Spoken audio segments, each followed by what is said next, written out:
Hello दोस्तों, in news programme में एक बार फिर से आप सभी का स्वागत है। तो पिछले कुछ दिनों से भारत की अर्थव्यवस्था के अंतर्गत कुछ नए बदलाव देखने को मिल रहे हैं, कुछ नए उतार चढ़ाव आने वाले हैं। ऐसा क्यों कह रहे हैं? क्योंकि हाल ही में स्टेट बैंक ऑफ इंडिया ने अपनी कुछ जो दरें हैं ऋणों से संबंधित यानी MCLR उस पर कुछ परिवर्तन किया है। तो आज इस टॉपिक में, आज के इस डिस्कशन में हम इस बात को समझेंगे।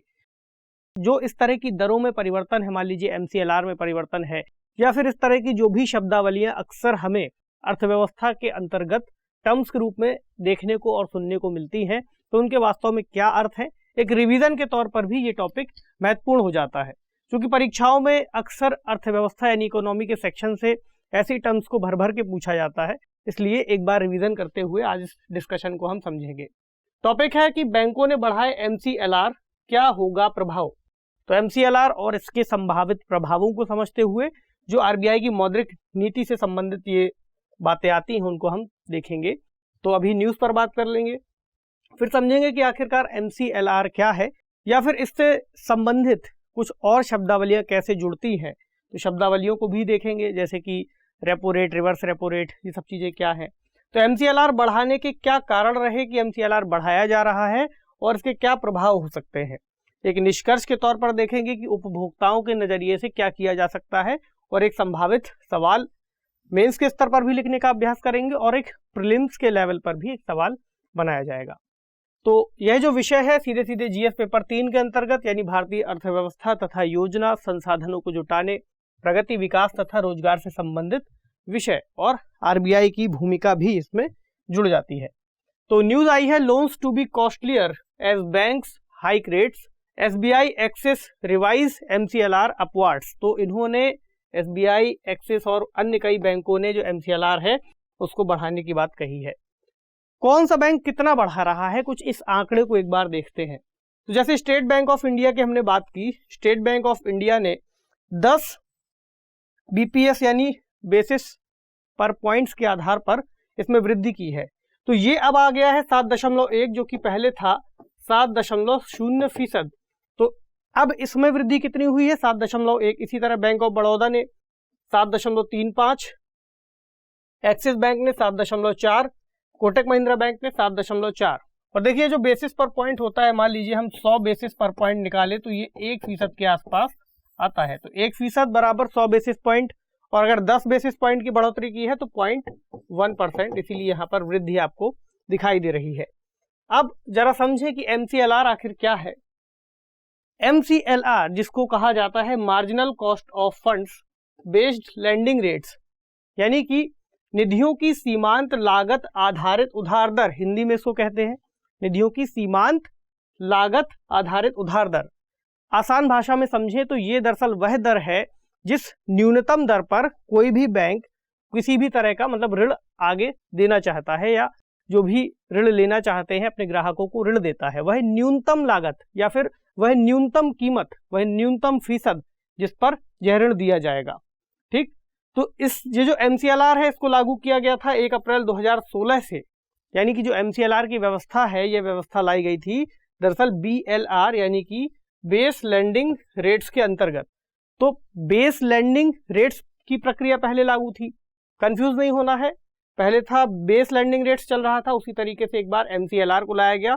बेस लेंडिंग रेट्स दरअसल बैंक की औसत लागत पर निर्धारित उधार दर थी। यानी कि अगर ये पूछा जाए, आपसे कोई पूछे कि बैंक जो है अपनी प्रक्रिया के अंतर्गत जो ऋणों के अंतर्गत जो ब्याज दरें हैं उनको कैसे निर्धारित करते हैं, तो कोई भी बैंक, जाहिर सी बात है कोई भी कमर्शियल बैंक लाभ कमाने के उद्देश्य से जो अपना ऋण है ऋण देता है। तो बैंक अपनी परिचालन की प्रक्रिया, उसकी जो ऑपरेशनल कॉस्ट है, उन सभी चीजों का जो व्यय है वो ऋणों पर मिलने वाले ब्याज के माध्यम से पूरा करता है, अपना लाभ भी कमाता है। तो यहाँ पर जो औसत दर है, औसत लागत दर, इसमें इन्हीं सब चीजों को आंका जाता था, जिसके बाद जो ब्याज दर है वह तय की जाती थी। और अभी हमने वही देखा कि जो MCLR है, जो कि ब्याज दर यह भी है, तो इसको बढ़ाया गया है कुछ पॉइंट बेसिस पर। अब एक चीज और यहाँ पर अंतर आता है कि MCLR और BLR जो कि बैंकों के द्वारा दी जाने वाली, ऋणों पर दी जाने वाली न्यूनतम ब्याज दर कहलाती है। इसमें जब RBI कुछ अपनी मौद्रिक नीतियों के अंतर्गत परिवर्तन करता था मान लीजिए आरबीआई ने अपनी रेपो रेट को गिराया या बढ़ाया तो अक्सर ऐसा देखने को मिलता था कि उसका डायरेक्ट इम्पैक्ट एमसीएलआर या बीएलआर पर नहीं पड़ता था, यानी कि बैंक जो ऋण दे रहे हैं उन ऋणों की अंतर्गत जो ब्याज दरें हैं वे बहुत ज्यादा कम या ज्यादा मौद्रिक नीति के अंतर्गत नहीं हो पाती थी, मौद्रिक नीति से प्रभावित नहीं हो पाती थी, जिसका लाभ उपभोक्ताओं तक नहीं पहुंच पाता था। तो आरबीआई ने क्या सोचा कि हम एक नई प्रक्रिया से इसको जोड़ते हैं। उन्होंने जारी किया EBLR यानी external benchmark linked landing rate, यानी आरबीआई ने कहा कि आप जो ऋण के अंतर्गत ब्याज की दर निर्धारित करेंगे उसमें कुछ बाहरी बेंचमार्कों को शामिल करेंगे, जैसे रेपो रेट या फिर ट्रेजरी बिल वगैरह जोड़ सकते हैं हम। तो जिसके बाद अब ऐसी व्यवस्था देखी गई है कि जो भी ऋण इस व्यवस्था के तहत दिए गए हैं उसमें जो उपभोक्ता है उनको इसका लाभ मिल पाता है आरबीआई के द्वारा, जो मौद्रिक नीतियां अगर सस्ती की जाती है तो उनका। इसको लागू किया गया है 1 अक्टूबर 2019 से। कुछ समय पहले भी लागू करने की बात आई थी, लेकिन कुछ कारणों से इसको 1 अक्टूबर 2019 से प्रभावी किया गया। अब कुछ अन्य शब्दों को हम समझते हैं, अन्य कौन कौन से टर्म्स हैं आज के इस पूरे टॉपिक को समझने के दौरान। पहला आता है रेपो रेट। तो आप सभी जानते हैं रेपो रेट एक ऐसी दर होती है जिस पर बैंक यानी कि कोई भी कमर्शियल बैंक आरबीआई से धन उधार ले सकते हैं, या फिर कहें आरबीआई जिस दर पर बैंकों को ऋण देता है वह कहलाती है रेपो रेट, और इसके अंतर्गत आरबीआई उनसे प्रतिभूतियों की मांग करता है, सरकारी प्रतिभूतियां। अभी क्या चल रही है repo rate? Policy repo rate है 4%। अब बात करें रिवर्स रेपो रेट की। रिवर्स रेपो रेट इसी तरह की एक और प्रक्रिया है, यानी जिस दर पर बैंक आरबीआई के पास धन जमा करते हैं, या हम कहें कि आरबीआई जिस दर पर बैंकों से धन वापस लेता है या उधार लेता है, तो ये कितनी है अभी? 3.35%। अब इसमें दो नए शब्द आपको और मिलेंगे रेपो रेट और रिवर्स रेपो रेट के अलावा। पहला है SDF यानी कि स्टैंडिंग डिपॉजिट फैसिलिटी या फिर स्थायी जमा सुविधा। स्थायी जमा सुविधा की बात डायरेक्टली इस तरह से आप जोड़ करके देख सकते हैं कि एक तरीके से रिवर्स रेपो रेट में जहां बैंक अपना पैसा आरबीआई के पास जमा करते हैं, उसी तरह स्थायी जमा सुविधा के अंतर्गत भी बैंक अपना पैसा आरबीआई के पास जमा करते हैं, या फिर आरबीआई बाजार से अतिरिक्त तरलता को अवशोषित करने के लिए इस टूल का इस्तेमाल करता है। और इस टूल की खास बात यह है कि यहां पर जैसे कोलेट्रल या प्रतिभूतियों की बात आती है, किसके अंतर्गत? रिवर्स रेपो रेट के अंतर्गत प्रतिभूतियां जमा करी जाती हैं, लेकिन SDF के अंतर्गत प्रतिभूतियों की आवश्यकता नहीं पड़ती। यही चीज इसको रिवर्स रेपो रेट से थोड़ा अलग करती है। ठीक, अब एक और चीज है, वो है मार्जिनल स्टैंडिंग फैसिलिटी रेट। तो आरबीआई से आपातकालीन उधार, मान लीजिए बैंक टू बैंक, जब जो भी वित्तीय आवश्यकताएं हैं वे पूरी होनी बंद हो जाए, तो ऐसी आपातकालीन स्थिति में हम कह सकते हैं कि मार्जिनल स्टैंडिंग फैसिलिटीज का उपयोग किया जाता है। जो भी बैंक हैं वे आरबीआई से उधार लेते हैं। तो अभी ये इसका रेट क्या चल रहा है? 4.25। और उसके बाद एक और टर्म बचती है बैंक रेट। तो बैंक रेट क्या है? रेपो रेट की तरह ही बैंक रेट है, यानी कि ऐसी दर जिस पर बैंक आरबीआई से ऋण लेते हैं। तो बैंक रेट भी ऐसी दर है जिस पर बैंक आरबीआई से ऋण तो लेते हैं, लेकिन यहां पर भी कोलेट्रल नहीं चाहिए। तो जाहिर सी बात है कि जब बैंक रेपो रेट पर आरबीआई से ऋण लेंगे और प्रतिभूतियां देंगे तो वो है ऋण थोड़ा सा सस्ता होगा, और एक ऐसे समय पर जहां पर बैंक कोई भी कोलेट्रल नहीं दे रहे हैं तो वो ऋण रेपो रेट की तुलना में थोड़ा सा ज्यादा होगा, बैंक रेट जिसे हम कहते हैं। तो बैंक रेट अगर देखें तो 4.25%, यानी कि 4% है पॉलिसी रेपो रेट, और बैंक रेट कितना है उससे थोड़ा सा ज्यादा, 4.25%। तो ये कुछ बेसिक टर्म्स हैं जो आपको अक्सर पूछे जाते हैं और आपको इनके बारे में पता होना बहुत जरूरी है। तो अब बात करते हैं कि MCLR बढ़ाने के क्या कारण रहे और उसके बाद इसके प्रभाव देखेंगे। तो MCLR जो बढ़ाया गया, ऐसा माना जा रहा है कि कोविड-19 के दौरान आरबीआई ने जो कुछ नीतियां अपनाई थी, एक लंबे समय तक रेपो रेट को कम रखा, रिवर्स रेपो रेट को भी उसी हिसाब से कम रखा, अन्य दरों को भी कम रखा, और जो बैंकों के द्वारा दिए जाने वाले ऋण है उन पर भी उसका प्रभाव पड़ा, ब्याज दरें कम रहीं। कुल मिलाकर आरबीआई ने एक उदार मौद्रिक नीति अपनाई, कम ब्याज दरें। ठीक, लेकिन इसका जो प्रभाव अब देखने को मिल रहा है, 2019 के बाद से ऐसी नीतियां अपनाई जानी शुरू की गई थी, उसके बाद से अब इसका प्रभाव क्या देखने को मिल रहा है? मुद्रास्फीति के रूप में, महंगाई के रूप में। अगर बात करें मुद्रास्फीति के संदर्भ में,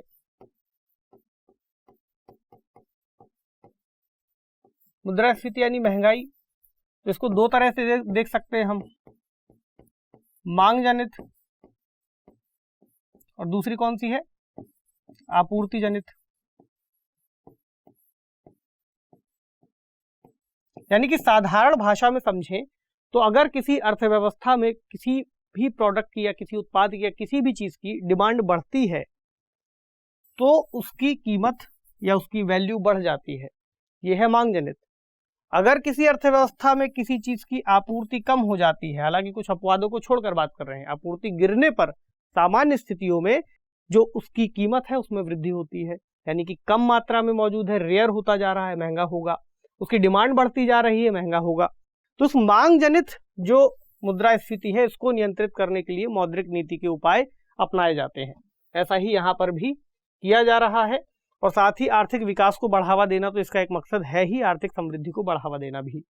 तो अब लेकिन जो प्रयास किए गए थे, जो भी तरलता छोड़ी गई थी अर्थव्यवस्था में, उसके जरिए जब तरलता बढ़ गई अर्थव्यवस्था में तो उससे क्या हुआ कि मुद्रास्फीति यानी महंगाई भी बढ़ती जा रही है।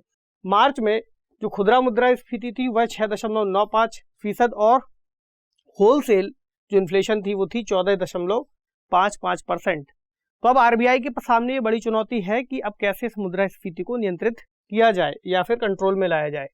तब मुद्रास्फीति पर नियंत्रण रखने के लिए सख्त मौद्रिक नीति को अपनाया जाना शुरू किया जा रहा है और ऐसा माना जा रहा है कि आने वाले जून के समय से आरबीआई अपनी जो रेपो रेट है उसमें भी कुछ बदलाव कर सकता है। इसके अलावा एचडीएफ जो स्थायी जमा सुविधा है, जिसको अभी हमने पीछे बात की उस पर कि उसका उपयोग कब किया जाता है कि जब तरलता को अवशोषित करना हो, बैंकों का धन आरबीआई ले लेता है, तो इसको इन्होंने कितना कर दिया है? 3.75%। अब इम्पैक्ट एक जो पड़ेगा इस समय वो पड़ेगा ब्याज दरों में वृद्धि के रूप में, यानी कि जो उपभोक्ता ऋण ले रहे हैं, कार लोन हो सकता है, होम लोन हो सकता है, ये थोड़े महंगे होने वाले हैं और इसका इम्पैक्ट पड़ेगा। मार्च 2021 तक जो एमसीएलआर से जुड़े ऋण थे उनकी हिस्सेदारी 62.9% थी। आरबीआई ने ऐसा अपनी एक रिपोर्ट में जिक्र किया है। तो आप समझ सकते हैं कि बाजार के अंतर्गत एमसीएलआर से जुड़े जो ऋण है वे काफी बड़ी मात्रा में है, तो जो उपभोक्ता है उन पर काफी बड़ा इसका इम्पैक्ट पड़ सकता है।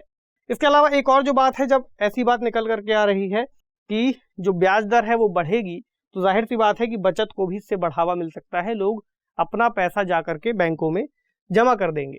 हाँ, वो एक बात अलग हो सकती है कि बैंकों के द्वारा दिया जाने वाला ब्याज और इस वक्त जो मुद्रास्फीति की स्थिति है उससे एक लंबे समय में लाभ होगा या नुकसान होगा, ये बात की बात होगी, देखने वाली बात होगी। लेकिन बचत इससे जरूर बढ़ेगी क्योंकि लोगों को लग सकता है कि चूंकि बैंक अब ज्यादा ब्याज दे रहे हैं तो पैसा वहां पर रखना ज्यादा ठीक है। उपभोक्ता करेंगे अब इस हिसाब से। लेकिन हम एक प्रारंभिक परीक्षा के लिहाज से एक सवाल देखते हैं। सवाल है, निम्नलिखित कथनों पर विचार कीजिए। पहला स्टेटमेंट कहता है कि रेपो रेट वह दर है जिस पर वाणिज्यिक बैंक आरबीआई से उधार लेते हैं। ठीक। दूसरा स्टेटमेंट कहता है कि निधियों की सीमांत लागत आधारित उधार दर यानी एमसीएलआर बढ़ने से जो ऋण हैं वे सस्ते हो जाते हैं। तो आपको बताना है कि अब कौन सा कथन या स्टेटमेंट सही है या सही है। हो सकता है दोनों सही हो। ऑप्शन ए केवल एक, केवल दो, एक और दो, दोनों, ना तो एक और ना ही दो। तो कमेंट सेक्शन में आपको इसका जवाब देना है। चलिए अब बात करते हैं निष्कर्ष की। तो पहली बात यही ओवरऑल हमें दिखाई दे रहा है कि आरबीआई अपनी मौद्रिक नीति को धीरे धीरे कठोर करने जा रहा है, सख्त करने जा रहा है, जिसका प्रभाव हमें देखने को मिलेगा कि मुद्रास्फीति पर जो नियंत्रण है वो करने का प्रयास है। अब इसके जरिए बचत को तो बढ़ावा मिल रहा है लेकिन ऋण इससे महंगे हो रहे हैं। ऋण का जो महंगा होना है उससे सीधी सी बात यह है कि जब लोग लोन नहीं लेंगे या लोग लोन कम लेंगे क्योंकि ऋण महंगे हैं, इस हिसाब से वे खर्च भी कम करेंगे। खर्च कम करेंगे उसका सीधा सीधा इम्पैक्ट इकोनॉमी पर पड़ेगा। खर्च कम होने का मतलब है कि डिमांड कम हो रही है। डिमांड कम होने का मतलब है कि चीज़ों की जो वैल्यू है उसमें धीरे धीरे गिरावट आ सकती है, जो कि इस समय मुद्रास्फीति को कम करने के लिए एक जरूरी उपाय हो सकता है। लेकिन आने वाले समय में चूंकि इकोनॉमी के कई सारे एंगल्स होते हैं, इस लिहाज से हो सकता है कि आरबीआई फिर से इस पे कुछ बदलाव करे और समय समय पर करता भी रहता है, इसीलिए जो मौद्रिक नीतियां हैं वे तय की जाती हैं। तो जो ऋण लेने हैं उसके लिए अच्छी बात ये हो सकती है कि ज़्यादा लंबा ऋण लेंगे, ज़्यादा लंबे समय तक ब्याज देना पड़ सकता है, इसलिए कम अवधि के ऋण लें। और ये भी हो सकता है कि उपभोक्ता ये कर सकते हैं कि यदि कोई ऋण लेना है तो उसमें कोशिश करें कि डाउन पेमेंट ज़्यादा कर दें, जिसके अंतर्गत जो बकाया राशि होगी वो कम बचेगी। मेंस का सवाल देखें, मौद्रिक नीति क्या है? मुद्रास्फीति को नियंत्रित करने के लिए भारतीय रिजर्व बैंक किन उपायों को अपनाता है? चर्चा कीजिए।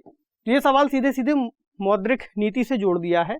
मौद्रिक नीति की चर्चा आपको करनी है कि देश की अर्थव्यवस्था के अंतर्गत मुद्रास्फीति और अन्य तरह के जो विकासात्मक उपाय हैं वे अपनाने के लिए, उनको बढ़ाने के लिए मौद्रिक नीति अपनाई जाती है। तो मुद्रास्फीति को नियंत्रित करने के लिए आरबीआई किन उपायों को अपनाता है? कुछ उपायों की हमने चर्चा यहाँ पर की है, कुछ को आपको अपनी तरफ से तैयार करना है। तो चूंकि ये सवाल बहुत ज़्यादा बेसिक स्ट्रक्चर पर हमेशा ही पूछे जाते हैं, इसलिए आपको इनके बारे में रिवाइज करना, आपको पता होना बहुत ज़रूरी है। तो इनको आपको अपडेट करना है। तो आपसे मिलेंगे अगले सेशन में कुछ अन्य महत्वपूर्ण विषयों, खबरों और टॉपिक के साथ। तब तक पढ़ते रहिए। शुक्रिया।